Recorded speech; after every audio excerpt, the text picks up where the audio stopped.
All right, ladies and gentlemen. First off, I'd like to say thank you for all being here. As a reminder, please keep your cell phones away. Those aren't going to come out at all. Let's be awesome listeners throughout this experience. First off, we're going to kick this off with the piece we're about to perform is based on a poignant, anonymous text written on the wall of a cellar near Cologne, Germany, where Jews hid during World War II. The text expresses deep hope and enduring love even in the darkest hour. Many of our students were able to perform this piece across Europe this last summer, and we thought it would be very fitting to share with you today. Here is the Wahoo High School Choir.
All right, ladies and gentlemen, listen up.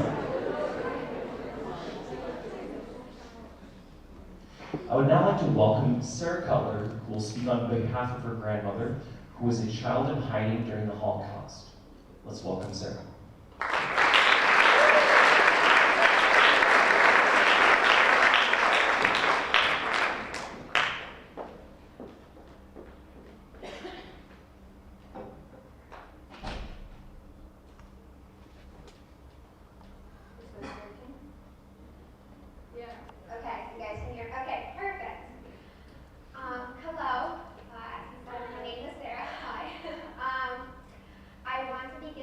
Thank you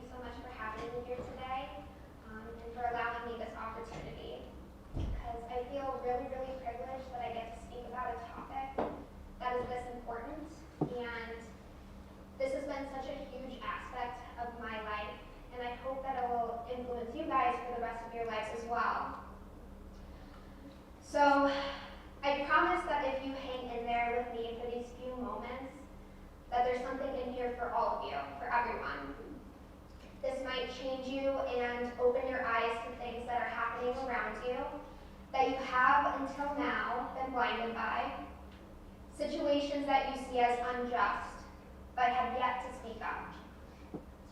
This might open your hearts to learning about a different culture, serving underprivileged communities, or even just taking the time to check in on someone that you love. As I sit here, I want you to keep an open mind, because we all have a story to tell, experiences that are unique from the person sitting next to you. These experiences are where you stand in a space to promote change for the world. So first, let me start off by introducing myself a little bit more. My name is Kutler. I am 26 years old, currently living in Ohio, but I was born and raised in Omaha, Nebraska. And I'm the granddaughter of a Holocaust survivor. I'm not going to sit here and recite my grandma's story for the full length of my time here, but I will tell you parts of it. And as I'm telling you these details, I want you to imagine yourself during this time. I want you to put yourself in my grandmother's shoes. My grandmother's name was Beatrice Karp. She was born in 1932 in Lauterbach, Germany, who lived with her mother, Rosa, her father, Maurice, and her younger sister, Susie. My grandma was 7 years old when the Nazis came to power. She was forced out of her home, ripped apart from her family, and had endured some of the most inhumane torture any person could ever experience. When the Nazi regime took over, they first created rules and regulations for the German citizens. Jewish people had to register as Jews, where women had to change their middle names to Sarah, and men had to change their middle names to Israel.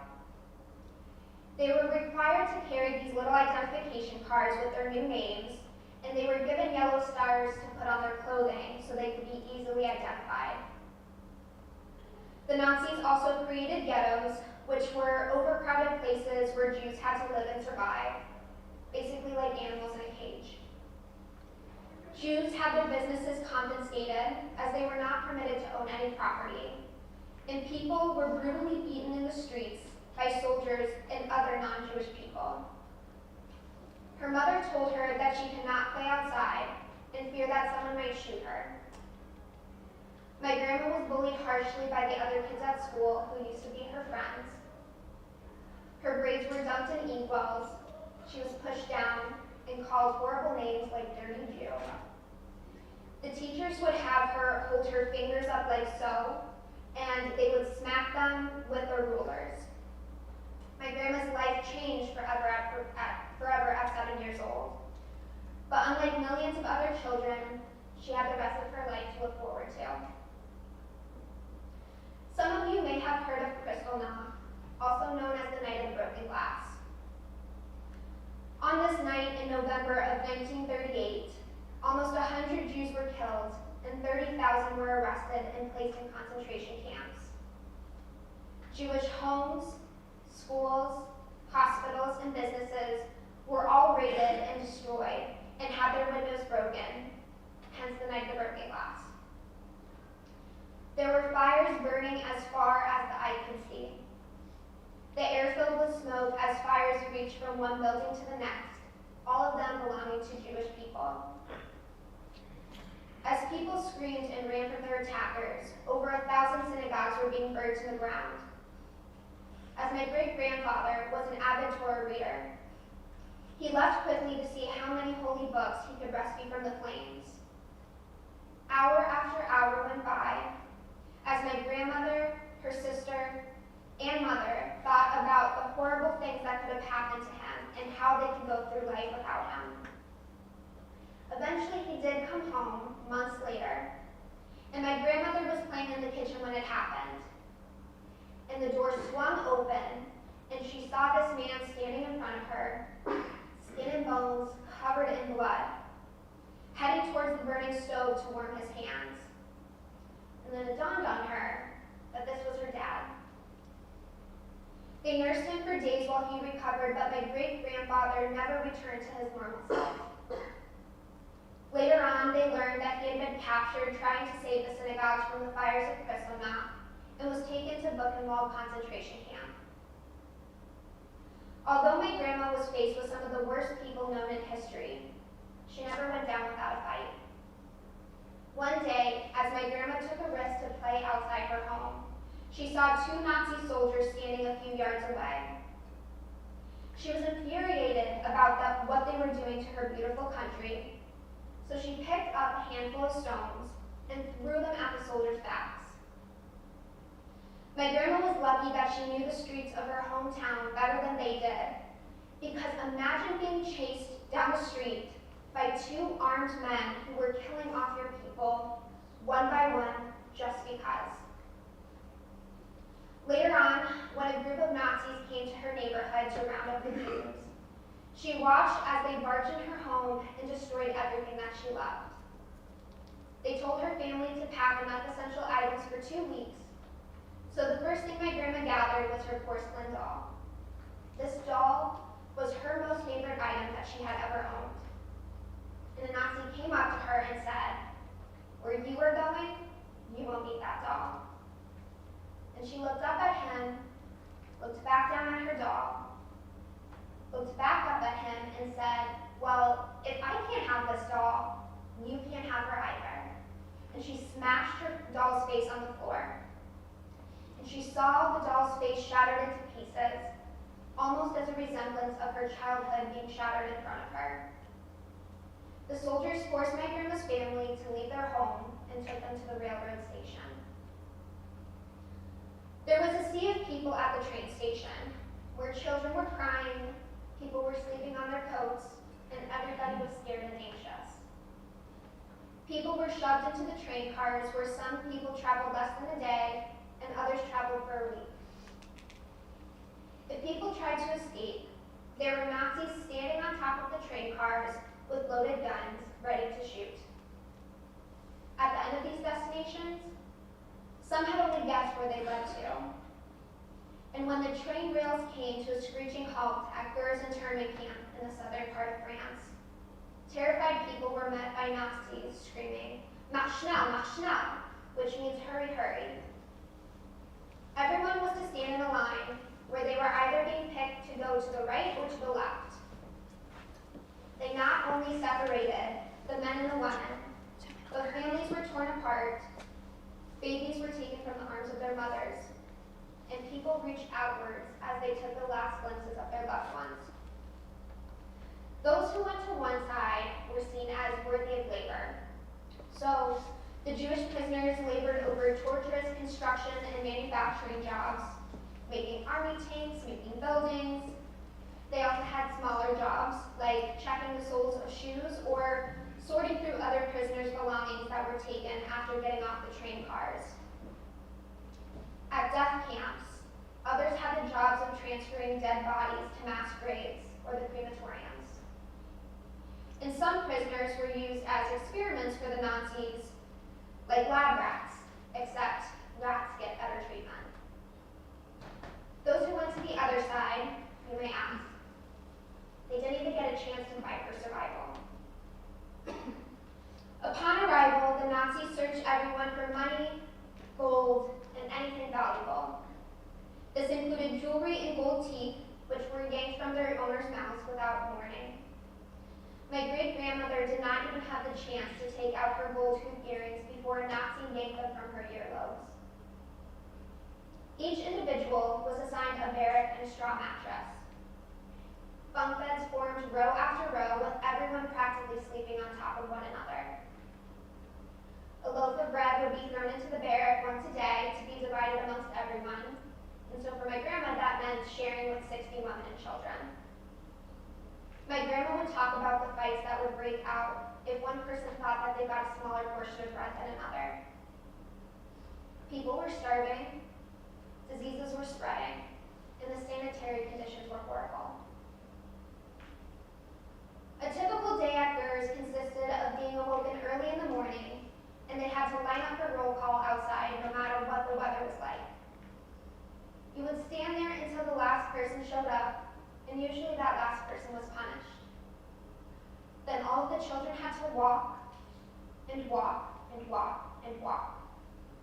For such a long time that my grandma would never even ask if she could use the bathroom. She would just walk. the children were able to clear sticks and stones so another barrack could be built. However, I want you to think about doing these things when you're sick. You would not want to walk all day or pick up sticks if you had a sore throat. But imagine also doing this if you had sores all over your body from itching the lice in your hair and on your clothing. Or having to stuff your shoes with leaves because all of the miles that you walked created holes on the soles of your shoes, or worse. These camps were guarded by hundreds of armed soldiers and surrounded by barbed wire, where men and women often talked between the fence that was dividing them. However, in order to interact with someone from the other side of the fence, an arrangement needed to be made with the guards. One day, my grandma and her sister Susie decided they wanted to see their father on the men's entrance of the camp. They marched up to the soldier and said, "We would like to see our father." And the soldier laughed. She was so irritated with the man towering over her that my grandma called him a dirty pig, kicked him in his boot, and grabbed her sister's hand as they walked towards the men's entrance of hers. She told Susie, "Whatever you do, don't look back," because she was scared that they would be shot in their backs. Remember how I said my grandma didn't go without a fight? Surprisingly, they did make it to the men's entrance on the other side of camp and saw their father. Overfilled with joy, the three of them held each other close as they cried. While trying to catch up during the little time that they had, the Nazis handed out a single egg to each of the male prisoners. My grandma had never seen an egg in the concentration camps before, and surely she thought that her papa would share. She observed him carefully, crack open the egg, and stir the yolk and the white together. However, she could see that there was blood in the egg and watched as her father became agitated. You see, my grandma was raised as an Orthodox Jew, which means that they were not allowed to eat a blood-stained egg, as that indicates that life must have begun. She thought that he would make an exception, considering they were starving, but suddenly, he threw the egg against the barrack wall. My grandma thought of running to lift the oozing yolk off the wall, but believed that it was not worth her father's anger. My grandma always said that this was a valuable teaching moment during her times in the camp. My great-grandfather's reaction demonstrated that while he had no control over what the Nazis did to him physically, he still had a choice. And that choice of not eating that egg was his way of maintaining his Judaism and his humanity, despite being dehumanized and treated like someone who does not deserve respect. My grandma and her family were held at Camp Gers for some time before being transferred to another camp called Rixolf. My grandma's sister had become very weak and thin from the disease that she had developed. Their mother had been coordinating with the French Osé, a humanitarian organization that rescued children, for a way to get frail Susie out of the camp in order to save her life. One day, before my grandma realized, her sister was gone. Not much time had passed before my grandma also became very sick with cholera. Again, Rosa had to make the difficult decision of not keeping her baby with her in the concentration camp and giving my grandmother to the Osé to be hidden and cared for by strangers. However, she hoped that Susie and my grandma were better off hiding with strangers than living in the horrid conditions where they were catching life-threatening diseases, slowly starving, and witnessing terrible atrocities. The first Osé home that my grandma was taken to was a large chateau, with 3 to 4 adults per 100 children. The children had daily chores and learned survival skills in case they needed to hide in the forest due to another Nazi raid or the threat of bombs. To better keep them hidden, children had to change their names to make them less vulnerable of being discovered. My grandma's original name was Beata in German, and it was changed to Beatrice, which she kept for the rest of her life. They were also given a street address in Paris to memorize to give to anyone who asked where they were born or where they lived.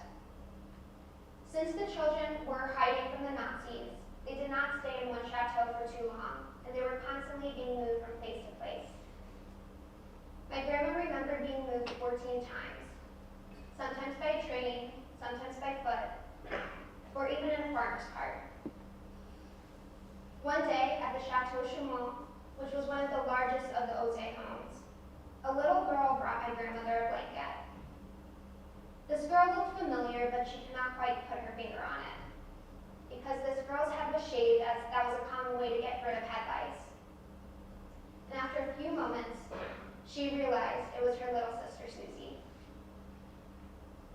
Susie and my grandma were in numerous Ose homes together until 1943, when the chateaus became too dangerous for the Ose to hide children. Some children were moved to live in Christian foster homes, and others, like my grandma and her sister, they were moved to a convent. This particular convent was a boarding school for Catholic children. There were just as many nuns as there were children, which was very different from the chateaus. Life there was different too, where instead of being encouraged to practice their Judaism, they were taught about Jesus, whom my grandma had never even heard about before. She attended church, wore the same uniforms as the Catholic students, and the nuns were very kind to the Jewish children. However, although living in better conditions than the chateaus and the barracks, none of the Catholic children knew that the others, including my grandma, were Jewish. Only a handful of the nuns knew as well. They were told to never talk to anyone about what their lives were like before the convent, and my grandma tried to fit in as much as possible. You see, a child in hiding could never disclose their former identity to anyone, not even other Jewish children. They had to try and forget their past life as they adopted this new identity because their lives depended on it.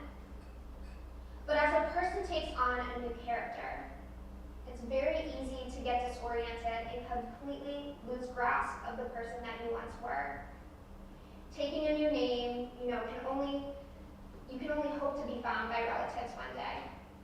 And the hardest part is that children did not even have the slightest understanding that would allow them to comprehend why they were enduring such the horrible things that they were encountering. Months later, while walking down the streets of France, my grandma saw American planes fly overhead. And at that moment, she knew that the war was coming to an end. The Ose had put an ad in the German Jewish newspaper that circulated internationally, stating that Beata and Susie Stern were looking for any living relatives. With the girls still being very weak and sick, they set out on a journey to London where one of their uncles lived. While living there, my grandma continued to look for information about her parents, still hoping that they were alive, but their names were never found on the list of survivors. A few years passed by when my grandma and her sister set out on a journey to the United States to live with their two aunts in New York. Without knowing much English, my grandmother took an exam to attend American high school and soon became an honors student. By the age of 18, she graduated with her high school diploma. In New York, she met her late husband, Robert Pappenheimer, and eventually they moved to O'Neill, Nebraska to work for his brother-in-law, and together they started a family. They had 4 daughters, so first my Aunt Roxy, then my Aunt Jeannie, next my Aunt Debbie, and last my mother Nancy. Between her 4 daughters, my grandmother had 7 grandchildren, including me being the youngest. She always told me that we were the best revenge she could have ever had against Hitler, a man who wanted to wipe all Jews off the face of the planet. In the early 1960s, people became increasingly curious about what had happened during World War II and the Holocaust. My grandma was asked if she would speak to a group about her experiences and what she suffered. Hesitant about reopening that traumatic chapter of her life, my grandma eventually accepted the invitation, and soon word spread. People were calling from all over to have my grandma speak to different groups, especially school children. And from there on, public speaking had become my grandma's passion and a significant part of her life. Many students would write to her after her talks and tell her what they had learned about prejudice and bullying being terrible things. A quote from my grandma I want to share with you is this: "I feel I am doing something good. I learned from my experiences, and I learned how to cope with life no matter what happens to you. And you have two choices. One is to give up and say, for me.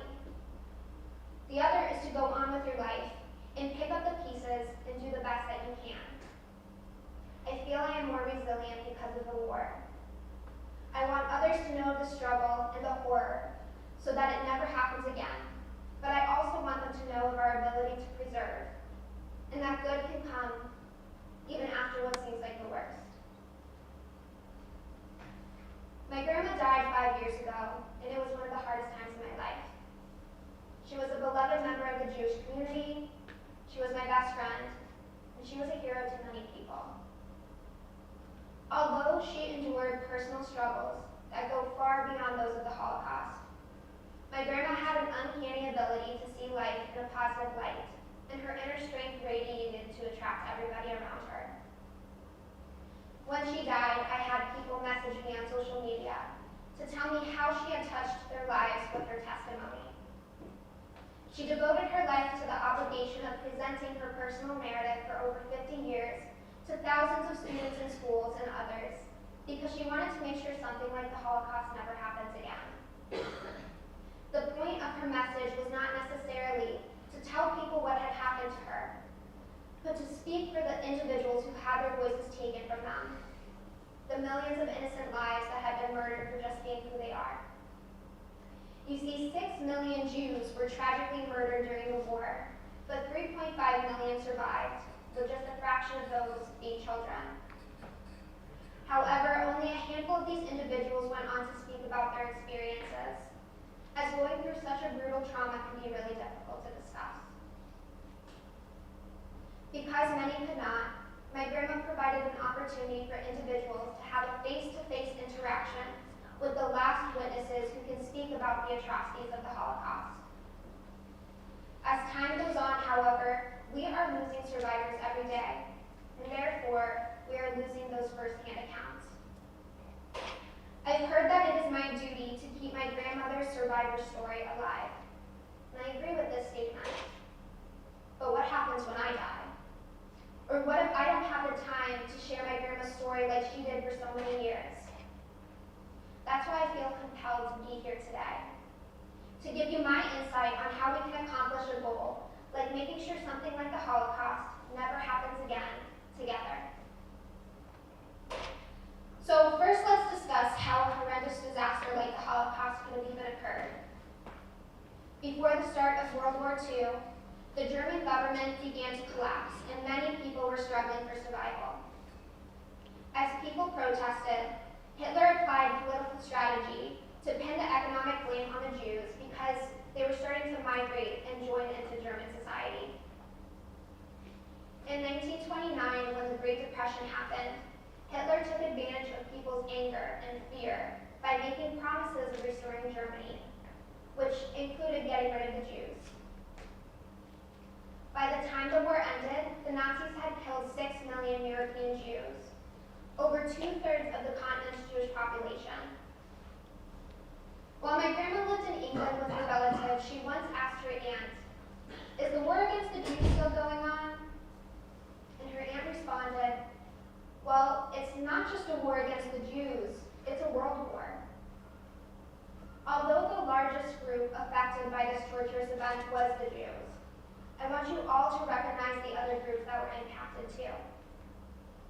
There were 17 million lives taken during the Holocaust.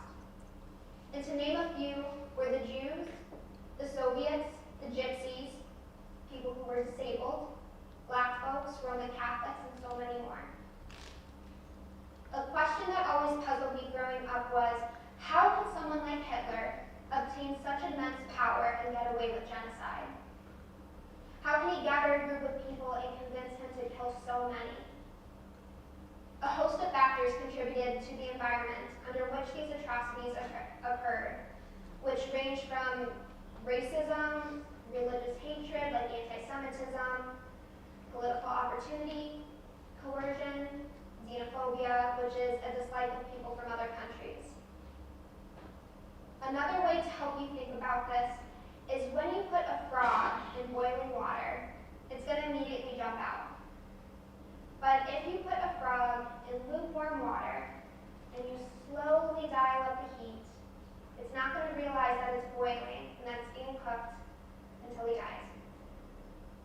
But why didn't people do anything to stop Hitler? How did no one turn down the boiling water once they realized it was starting to bubble? Because he gave them a reason to be silent. Have you ever seen something happen that you knew was wrong, that you knew was bad, but you didn't do anything to stop it?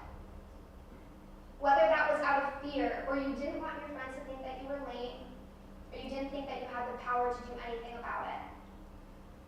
Well, imagine if that thing was also being controlled by guns and political power. The silence is what creates the bystander. Being a bystander means that you see someone in need of help, but you do not provide it. People are often less likely to help when others are present too. So let's take a car crash, for example. When you're the only witness to an accident, more than likely you are going to get out of your car and provide some form of assistance, whether that's calling 911 or making sure that no one was injured. However, if you witness a car crash on a busy street, your first thought might be, well, I have to go to school or wherever you're going, and surely someone else is going to stop. We can relate this concept to the Holocaust, where millions of people were being murdered, and it took years for someone to do anything about it. Some of the concentration camps were literally the backyards of other people's homes. The Nazis did not hide their inhumanity. Similar to the bystanders during the war, we see and hear about horrible things that happen every day, whether that's with our neighbors, or someone in our classroom, or strangers on the other side of the world. And all too often, we do nothing just because it's the easy way out. But instead of doing nothing, it's important that we empathize with those who are affected, rather than sympathize.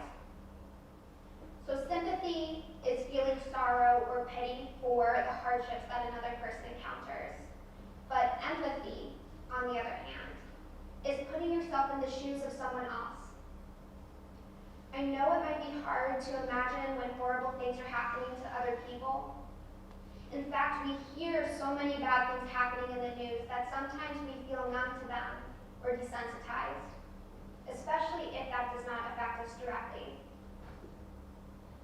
I always try to empathize with my grandma and what she went through, but it's really hard imagining being ripped from your parents, seeing dead bodies everywhere, being starved, being tortured just because of your religion. Yet it happened, and it can happen again. And that is what's so terrifying. Let me try to break it down to you another way. I want you to try to imagine being chronically bullied at school, as every 1 in every 5 kids are bullied every day. Then imagine going home to somewhere or someone that you don't feel safe with. If you put yourself in someone else's shoes, you try to understand who they are as a person. Instead of looking at someone on the surface, try to understand that their upbringing, the environment that they live in, the experiences that they encounter, all make up who they are and their beliefs. When injustices occur and people are oppressed, most people do not understand the domino effect or the consequences of how it can influence other individuals or groups who are not directly affected. Hatred does not just affect a single individual. It may not affect us directly, but it does indirectly by creating an imbalance in our world. It creates war. And although obvious forms of discrimination are frowned upon in our society, we must be mindful of how systemic oppression has been manifested through our society and our unconscious biases and our thoughts. One of my favorite quotes is by MLKJ, Martin Luther King Jr. Darkness cannot drive out darkness, only light can do that. Hate cannot drive out hate, only love can do that. So how can we drive out the darkness and hate? To not become a bystander to the oppression of others, to empower people to not feel alone, and to make sure something like the Holocaust never happens again. First, I want you to educate yourself. It's important to go into situations with curiosity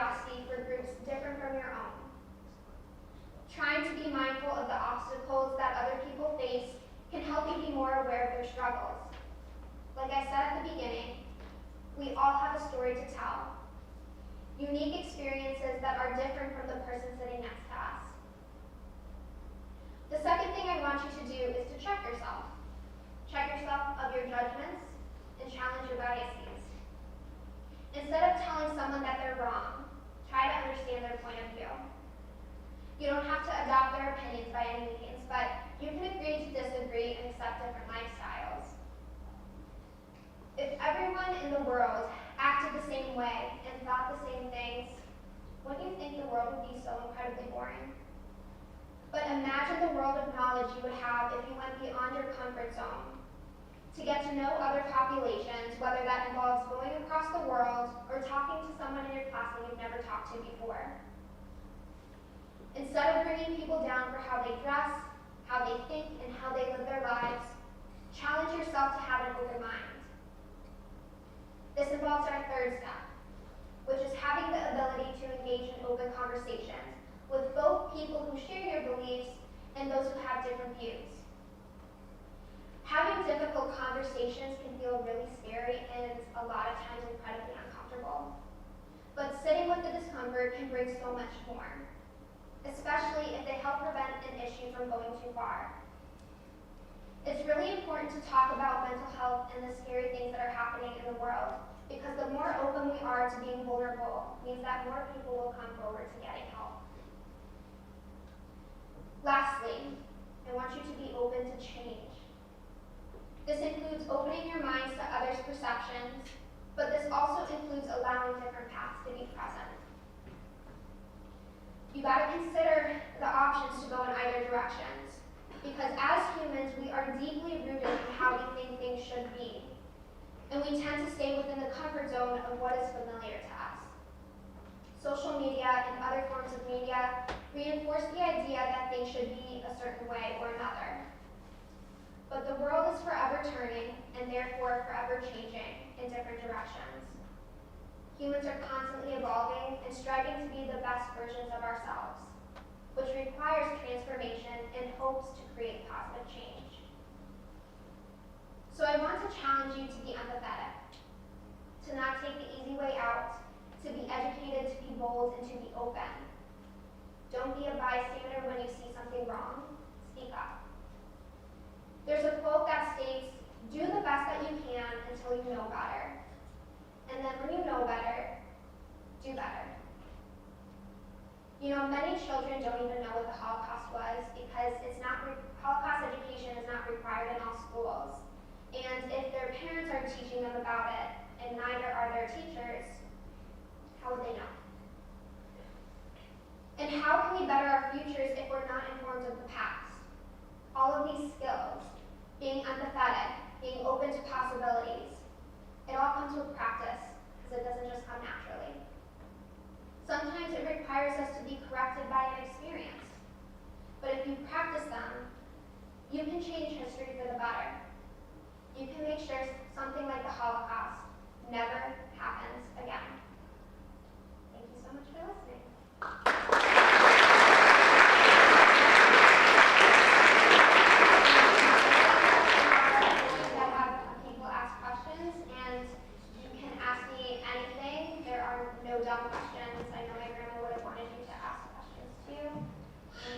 So if you have a question that you'd like to ask, come on down to one of the two microphones, either me or Mr. Kaminsky.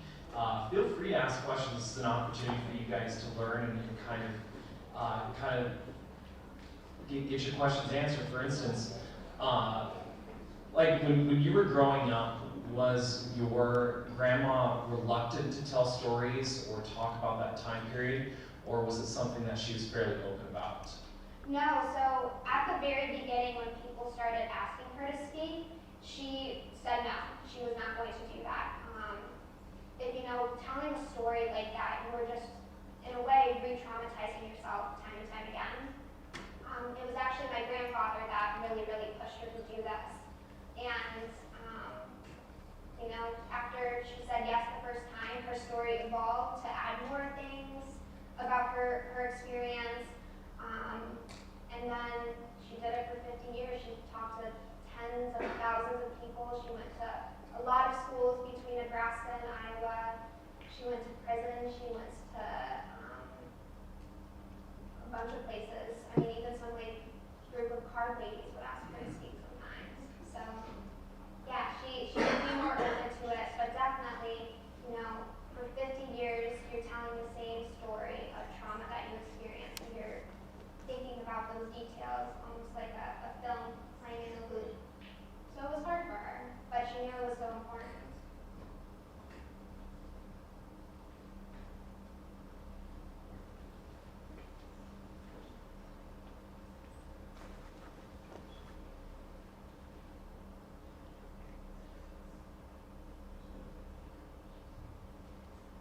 What was the first year and place that she spoke? What was the first time that she started kind of opening up and sharing her experiences? That's a good question. O'Neill, Nebraska. O'Neill, Nebraska. That's my mom. That's Nancy.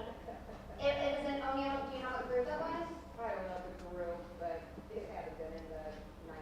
So my mom, when my mom was really young, she's the youngest child, so somewhere in O'Neill, which I've never been, but I hear it's really small, so I don't know how many options there would have been. So maybe it was a school, or maybe just a group of people. Great question. Yes. Did your grandma keep any physical memories? Yes. So I'm not actually quite sure how they did this, but my grandma had her star of the yellow star that was pinned to her clothing. She had two dresses that she had as a baby, and then like a little handbag. And actually, I think the Holocaust Museum in Washington, D.C. has those now, if I'm not mistaken. The JCC. Oh, the JCC, never mind. The JCC in Omaha, Nebraska. So it's displayed at the JCC, and I don't know how she would have been able to keep those, to be honest, because they took everything. So, yeah, but she was able to keep those, and then also some letters that she wrote to her father and her mother in between the camps when she was, I think, with her uncles and with her aunts. They were able to write until all of a sudden the letters stopped coming.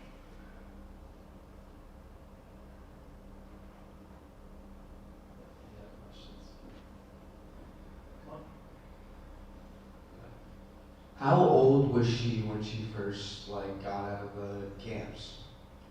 She would have been 10. I think 10 years old. I think she was in them for 3 years.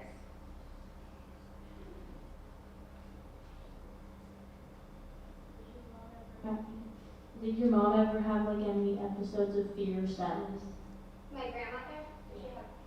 Oh, 100%. 100%.